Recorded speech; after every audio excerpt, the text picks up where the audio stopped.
कि मैं आपकी पूजा कर सकूं। प्रभु मैं पूजा, मैं तो आपके दरवाजे पे आने लायक नहीं हूं, फिर भी आपने मुझे इतना सौभाग्य दिया। प्रभु आपकी बड़ी कृपा है। इतने भाव से भगवान को प्रणाम करे, और प्रणाम करने के बाद सबसे पहले भगवान को जल अर्पण करे।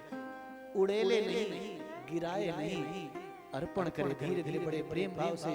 और जल अर्पण करते समय भगवान से भाव करे, प्रभु मेरा कितना सौभाग्य है, पृथ्वी के 7 समुद्र, स्वर्ग लोक में रहने वाली आकाश गंगा, ब्रह्मा जी के कमंडल में रहने वाली परम गंगा, और धरती के 68 करोड़ तीर्थ आपको निरंतर स्नान कराते हैं। मेरी क्या विश्वास है, लेकिन देखिए मुझे इतना सौभाग्य मिला, मैं एक छोटे से एक लोटे जल से आपको स्नान करा रही और आप मेरी सेवा स्वीकार कर रहे। प्रभु मुझसे अधिक भाग्यशाली कौन हो सकता है। इस भाव के साथ जब भगवान को एक लोटा जल अर्पण करोगे, तो पृथ्वी के ऊपर 7 समुद्र, 4 धाम, 7 पुरियां और 68 करोड़ तीर्थों के जल के द्वारा भगवान का स्नान कराने का पुण्य फल एक क्षण में प्राप्त हो जाता है। और भगवान की प्रसन्नता तो कहना ही क्या, भगवान प्रसन्न हो जाते हैं कि देखो मेरे प्रेम में कितना भावुक है। और जब प्रेम में भगवान दिखते हैं, तो फिर कोई व्यक्ति गलती भी करता है, भगवान उसको ध्यान नहीं करते, इग्नोर कर देते, अवॉइड कर देते। क्यों? भगवान कहते हैं कि मुझे तो इसके प्रेम से मतलब है, ये मुझे प्रेम करता है।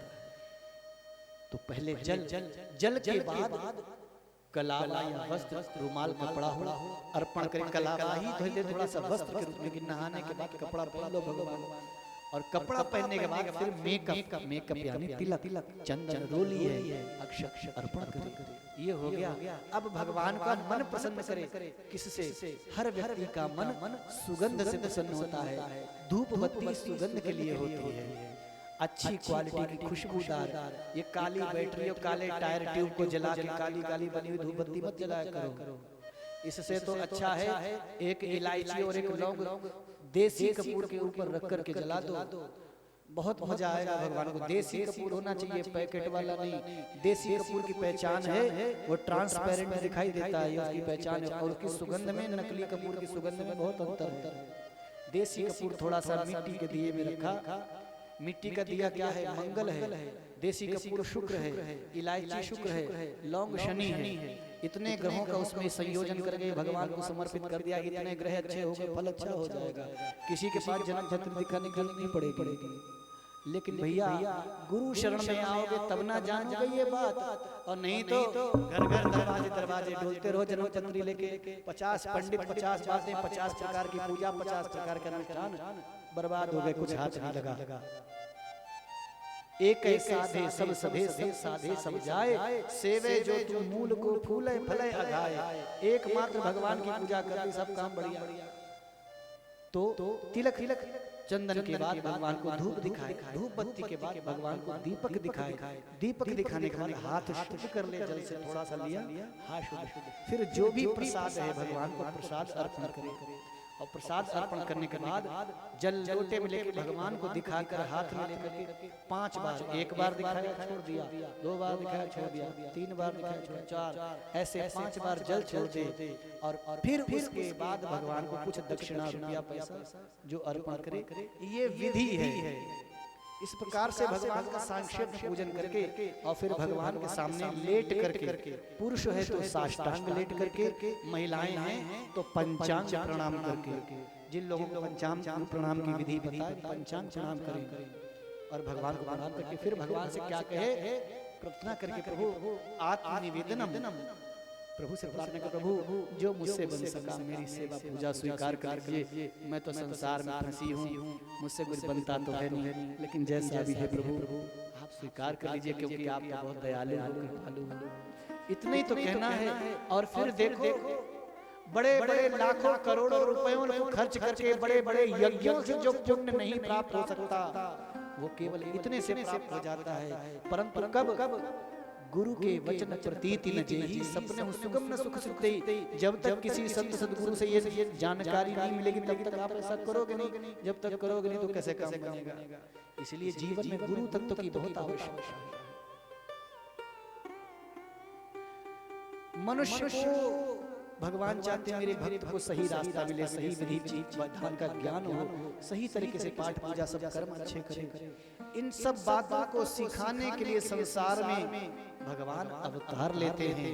इसलिए शंकर भगवान कह रहे सो केवल भक्तन हित लागी, भक्तों के हित के लिए कि मेरा भक्त अज्ञानता के कारण कुछ ऊट पटांग ना कर जाए। जैसे अभी हम यहाँ बैठे हैं, आप जैसी कोई माता आए धूप बत्ती जला के हमारे सिर पर रख जाए, बताओ हम क्या आशीर्वाद देंगे? हमारे बाल और जल जाएंगे, खोपड़ी जल जाएगी, घाव और हो जाएगा, अंदर से आशीर्वाद निकलेगा, गुस्सा हो जाएगा, गालियां और देंगे। ऐसे ही भगवान की खोपड़ी पर धूप बत्ती रख दोगे, दिया जला दोगे, भगवान को सुख का मिला, भगवान तो और दुखी। और ध्यान रखो, पत्नी चाहे कैसी भी हो, अपने पति की बुराई तू पसंद नहीं करती। अवे तो साक्षात जगत जननी जगदम्बा यहाँ अष्टभुजाधारी मैया शेर की सवारी, आगे आगे लंगर वीर पीछे भैरव की सवारी, माता विराजमान। वे अपने पति की निंदा अपमान कैसे पसंद करेंगे? कभी खुश नहीं होंगी, करते रहो पूजा, दुखी ही भोगते रहो, कभी सुखी नहीं रह सकते। क्यों? उन्हें अपना पति प्यारा है, तुमसे कोई मतलब नहीं। तुम्हारी श्रद्धा भावना से मतलब, श्रद्धा भावना गड़बड़, उनके पति को नुकसान पहुंचा रही हो, उनकी खोपड़ी जला दी, उनके हाथ पांव जला दिए, घाव जख्म हो गया भगवान के। अब वो अपनी दवा दारू करेंगे, मरहम पट्टी करेंगे अपने पति की, आप आशीर्वाद देंगी? कुछ नहीं देने की, गाड़ी वहीं की वहीं लटक। जिंदगी में कामयाब नहीं हो सकते हो। लेकिन क्या करें, आजकल इंटरनेट का जमाना, ऐसी बातें बताने वाला कौन? इंटरनेट पे तो यही आता है, शहद लगा के बेलपत्र चिपका दो, अशोक सुंदरी पर जल चढ़ा दो, फलाना कर दो, ढिमाका कर दो, ये कर दो, वो कर दो, और लक्ष्मी जी भगवान विष्णु को छोड़ के तुम्हारे घर में आके रहना शुरू कर देंगे, क्योंकि तुम्हारे खरीदी हुई गुलाम है। और इन सब बातों के दुष्प्रचार से समाज किस दिशा में जा रहा है? ईमानदारी से बता दो, कितने लोग भगवान की भक्ति करते? कोई भगवान की भक्ति नहीं करता, सब लोग भगवान की घरवाली के पीछे पड़े हैं।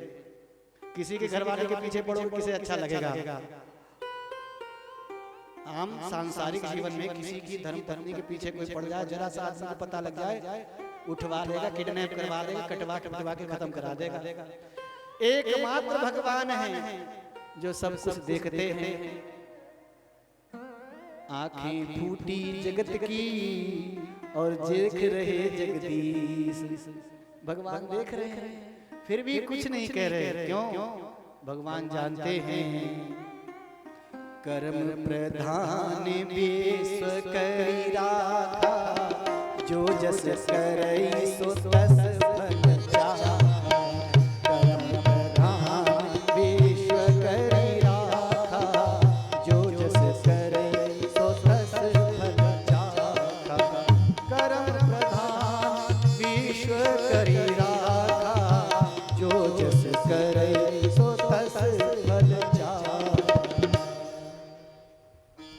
भगवान जानते हैं कि जो जैसा कर रहा है अपने आप भरेगा, मुझे क्या करने की जरूरत है। इसीलिए हम लोग जैसी गलतियां करते हैं हमें वैसे परिणाम मिलते हैं। लेकिन भगवान को फिर भी दया आती है, अरे ये बेचारा कब सुधरेगा? न सत्संग में जाता, न कथा कीर्तन सुनता, न संतों की सेवा करता, न भगवान सोचते इसका पूरा जन्म जीवन ऐसे जा रहा है, इससे कुछ कल्याण नहीं होगा।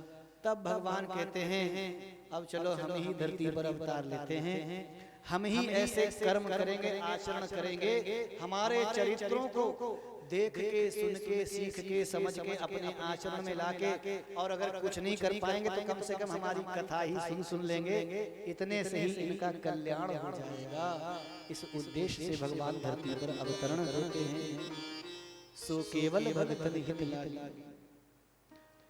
ऐसे भगवान प्रभु भक्त वत्सल, भक्तवांछा कल्पतरु, शरणागत वत्सल, करुणा निधान, करुणा सागर कृपा सिंधु, दया सागर दीन बंधु, दयालु दया निधान, कृपालु कृपा निधान, जगदीश्वर भगवान परम पिता परमात्मा, अनंत कोटि ब्रह्मांड नायक, अनंत सृष्टियों के एकमात्र स्वामी श्री अयोध्यानाथ कनक भवन बिहारी जो साक्षात लक्ष्मी नारायण स्वरूप भगवान श्री सीताराम जी के दिव्य सुंदर चरित्र की श्री राम कथा के उत्सव आयोजन में आप उपस्थित, ये भगवान की कृपा है, आप सबके ऊपर है। इस कृपा को नजरअंदाज मत करना, इसको हल्के में मत लेना। ध्यान रखो, जो चीज आप हल्के में लेते हो वो चीज कालांतर में बहुत बड़ा परिणाम देती है। अच्छी हो या बुरी हो, कभी किसी चीज को हल्के में मत लो, क्योंकि हर चीज समय आने पे अपना